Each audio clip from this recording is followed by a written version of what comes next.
తోపుడు బండిపై వీధి వీధి తిరిగి పకోడీలు అమ్ముకునే ఓ 50 ఏళ్ల వ్యక్తి రాజస్థాన్లోని భరత్పూర్లో అటల్ బంద్ ప్రాంతంలో మరియు కంకర్వాలి కుయా గ్రామ వీధుల్లో తన స్నాక్స్ అమ్మటానికి తిరుగుతూ ఉన్నాడు. గత 30 ఏళ్లుగా అదే ఆయన వృత్తి. అతనికి 5 పిల్లలు, భార్య, మొత్తం 7 ఆ చిన్న పకోడీ వ్యాపారంతోనే పోషించుకుంటూ చదివించుకుంటూ వస్తున్నాడు. ఓ రోజు సడన్ గా అతను పనిలో ఉండగా అటువైపుగా వెళుతున్న 3 కార్లు అతని దగ్గరికి వచ్చి ఆగాయి. ముందున్న కారులో నుండి ఓ కలెక్టర్ దిగి ఆయన దగ్గరకు వచ్చింది. ఆ వ్యక్తి తను బండి పెట్టుకుని అమ్ముతున్న పకోడీ తీసుకుని తింటూ ఆ వ్యక్తితో 2 నిమిషాలు మాట్లాడి అతనిచ్చిన నీళ్లు తాగి కౌగిలించుకొని తిరిగి కారెక్కి వెళ్లిపోయింది. అయితే అదంతా చూస్తూ ఉన్న కలెక్టర్, డ్రైవర్, మిగతా అధికారులు అందరూ షాక్ అయిపోయారు. ఏంటి కలెక్టర్ అమ్మ ఇలా చేసింది అని ఆశ్చర్యపోయారు. అంతేకాదు ఇక్కడ రోడ్డుపై కలెక్టర్ కారాపి దిగటంతో ప్రజలు బయటకొచ్చి అక్కడ జరిగిందంతా చూస్తూ ఉన్నారు. వాళ్లు కూడా అందరూ షాక్. కానీ ఇంతకు ఒక కలెక్టర్ అయి ఉండి అతని వద్దకు వచ్చింది. పైగా ఆ వ్యక్తి ఒక కలెక్టర్, తను వచ్చి తన వద్ద స్నాక్స్ తిని కౌగిలించుకొని వెళ్లిపోయింది అన్న ఆ భావన, ఆ సంతోషం ఆయనలో కనపడట్లేదు. అసలు అక్కడ ఏం జరిగిందో తెలియక అక్కడ కలెక్టర్ తో ఉన్న అధికారులు, ఇక్కడ రోడ్డుపై ఉన్న ప్రజలు కొంచెం ఆశ్చర్యపోయారు. అలా కారులో వెళ్తున్న ఆ కలెక్టర్ ని, మీరేంటి మేడం ఆకలేస్తుంది అంటే దగ్గరలో ఉన్న 5 స్టార్ హోటల్ కి తీసుకెళ్లేవాణ్ణి కదా, చీపుగా రోడ్డుపై ఆగి పకోడీలు తినడం ఏంటి అని అడిగాడు. దాంతో కలెక్టర్ ఇచ్చిన సమాధానానికి ఆ డ్రైవర్ ఫ్యూజులు పోయాయి. ఆ డ్రైవర్ ప్రశ్నకి ఆ కలెక్టర్, ఆయన మా నాన్న, చాలా రోజుల తర్వాత డ్యూటీలో భాగంగా ఇక్కడికొచ్చా, ఇంటికి వెళ్లే తీరిక లేదు, సమయానికి మా నాన్నగారే కనిపించారు, కలిసి వెళ్దాం అని వెళ్లాను అని చెప్పేసరికి ఆ డ్రైవర్ తో సహా ఆమె సబార్డినేట్ కూడా షాక్ అయిపోయాడు. ఇక్కడ ఆ రోడ్డుపై సన్నివేశాన్ని నిల్చొని చూస్తున్న ప్రజలు కూడా అతని దగ్గరకొచ్చి, ఇందాక నీతో మాట్లాడింది ఎవరో తెలుసా అని అడిగారు. అవును తెలుసని సమాధానమిచ్చాడు ఆ వ్యక్తి. అవునా, ఆ కలెక్టర్ నిన్ను చూసి వచ్చి కలిసి కౌగిలించుకొని వెళ్లిపోయింది, నువ్వేమో నార్మల్ గా ఉన్నావేంటి అని అడిగారు. దానికి ఆ వ్యక్తి, ఓ అదా, ఆమె నా కూతురు, డ్యూటీలో ఇలా వచ్చినట్టుంది, నన్ను చూసి ఆగింది, అందుకే ఎక్కువసేపు ఉండలేదు అని సమాధానం ఇవ్వగానే అందరూ నోరెళ్లబెట్టారు. తోపుడు బండిపై స్నాక్స్ అమ్ముకునేవాడి కూతురు కలెక్టర్ ఏంటి అని నమ్మలేకపోయారు. కానీ అదే నిజం. కూతురు కలెక్టర్ అయినా తండ్రి ఇంకా తన వృత్తి వదులుకోకుండా గల్లీ గల్లీ తిరిగి తన వ్యాపారాన్ని కొనసాగిస్తూ వస్తున్నాడు. ఒక వీధి వ్యాపారి తన కూతుర్ని కలెక్టర్ ని ఎలా చేశాడో తెలుసుకోవాలంటే ఈ వీడియో చివరి వరకు చూడాల్సిందే. వీడియో చాలా ఇంట్రెస్టింగ్ గా ఉంటుంది, ఎక్కడ స్కిప్ చేయకుండా చివరి వరకు చూడండి. కానీ దానికి ముందు చిన్న రిక్వెస్ట్, మేమిచ్చే ఇన్ఫర్మేషన్ నచ్చితే ఈ వీడియోను వెంటనే లైక్ చేయండి.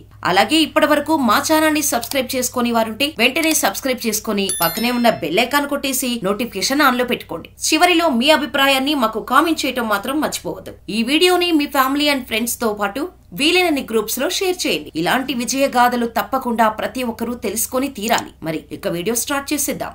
రాజస్థాన్లోని భరత్పూర్లో అటల్ బంద్ ప్రాంతంలోని కంకర్వాలి కుయా నివాసి గోవింద్ ఇంటి నుండి విజయానికి సంబంధించిన ఈ పోరాట కథ ప్రారంభమైంది. గోవింద్ గత 30 ఏళ్లుగా ఓ తోపుడు బండిపై పకోడీలు అమ్ముతూ తన 5 పిల్లలు, భార్యను పోషిస్తున్నాడు. మొత్తం కుటుంబంలో 7 సభ్యులు. వాళ్ళందరూ ఒకే ఒక గదిలో ఉన్న ఇంట్లో ఉంటున్నారు. ఆ గదిలోనే ఓ మూలన గ్యాస్ స్టవ్ ఉంది, అదే ఆ ఇంటి కిచెన్. ఇంకో మూలన పడక, అదే బెడ్రూమ్. అయితే గోవింద్ తన 2 కూతుర్లని, 3 కొడుకులని పకోడీలు అమ్ముతూనే చదివిస్తున్నాడు. ప్రతిరోజు ఆర్థిక ఇబ్బందులతో పోరాడే కుటుంబం. సరైన వసతులు లేవు. అందరూ కలిసి ఒకే గదిలో తినాలి, పడుకోవాలి. గది కాస్త ఇరుకుగా ఉన్నా తమ పిల్లల ఆశయాలు చాలా పెద్దవి అని గోవింద్కు తెలుసు. అందుకే ఎప్పుడూ దాని గురించి ఆలోచించలేదు. తన పిల్లల జీవితాన్ని మార్చేది కేవలం చదువొక్కటే అని తెలుసుకొని అతను కష్టపడి అందరినీ బాగా చదివించాడు. 10వ తరగతిలో 98% మార్కులతో పాస్ అయిన దీపేష్ కుమారి భరత్పూర్ లో 12వ తరగతిలో 89% మార్కులు సాధించింది. తర్వాత రాష్ట్ర ప్రభుత్వ కళాశాల అయిన జోధ్పూర్ లోని ఎంబీఎం ఇంజనీరింగ్ కళాశాలలో సివిల్లో BE డిగ్రీ పూర్తి చేసింది. ఇక ఇంజనీరింగ్ తర్వాత ఫెలోషిప్ ద్వారా ముంబై IIT నుంచి ఎంటెక్ పట్టా పొందింది. 5గురిలో దీపేష్ కుమారి పెద్ద కూతురు. ఆమె చెల్లెలు MBBS పూర్తి చేసి ఢిల్లీలోని సఫ్టర్జంగ్ హాస్పిటల్లో డాక్టర్ గా పనిచేస్తుంది. 2 సోదరులు ప్రస్తుతం లాతూర్ మరియు ఎయిమ్స్ గౌహతి నుండి MBBS చదువుతున్నారు. 3వ కుమారుడు నందకిషోర్ 12వ తరగతి పాస్ అయ్యాడు. అందరిలో పెద్ద కూతురు దీపేష్ అంకిత భావంతో ప్రభావం చూసి తమ్ముళ్లు కూడా స్ఫూర్తి పొందారు. ఎంటెక్ చేసిన తర్వాత ఓ ఏడాది పాటు సాఫ్ట్వేర్ కంపెనీలో పనిచేసింది. అక్కడ వచ్చిన తన జీతమంతా తన తమ్ముళ్లకు, చెల్లెలు చదువుల కోసమే ఖర్చు చేసింది. ఆ తర్వాత ఐఏఎస్ కావాలని నిర్ణయించుకుంది. దానికి సిద్ధమయ్యేందుకు సాఫ్ట్వేర్ ఉద్యోగానికి రాజీనామా చేసింది. ఆమె మాట్లాడుతూ, నేను పాఠశాల రోజుల నుండి యూపీఎస్సీకి సిద్ధం కావాలని కోరుకున్నాను. ఎందుకంటే నా ఉపాధ్యాయులు కొందరు మమ్మల్ని ఐఏఎస్ ఆఫీసర్స్ అవ్వాలని అనుక్షణం ప్రేరేపించేవారు. మాలో ఆ సత్తా ఉందని ధైర్యాన్ని ఇచ్చేవారు. దాన్ని ఎలాగైనా సాధించగలరని